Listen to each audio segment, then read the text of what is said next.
This is a 4-year-old, Dr. Shupak, that complains of headaches, has speech delay, and weirdly, I don't think we were ever able to figure it out, has a left facial palsy, which didn't really fit well with the imaging. But we do have a very large mass, and as discussed in other vignettes, one of the first things you want to do is decide, is it extraaxial or is it intraaxial?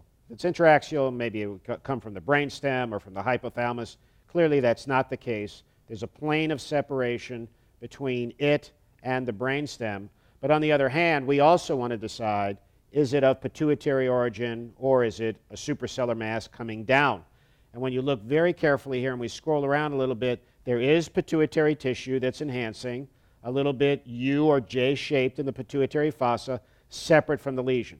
So the lesion most likely came from the top down and grew into the sella, grew down behind the clivus, marginated by the membrane of Lilliquist, and it is not equal in signal intensity to cerebrospinal fluid, doesn't have calcium in it, looks like a big proteinaceous cystic mass. It's bright, but not like cerebrospinal fluid.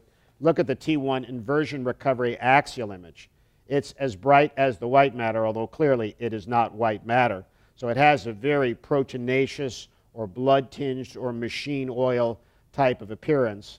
And this is typical in a 4-year-old of adamantinomatous craniopharyngioma, which this is. These occur in the first 2 decades of life, and they often present, as this patient does, as we'll see later on, we talk about surgery in a separate vignette, signs of increased intracranial pressure. They have visual disturbances. I'm sure this child has a visual field cut.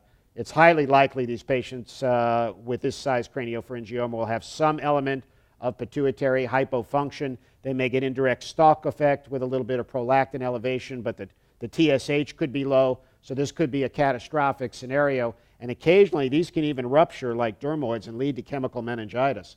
So this is the adenomatous form of craniopharyngioma. The other type is the papillary form of craniopharyngioma. And in a separate vignette, let's talk about how to tackle this huge lesion.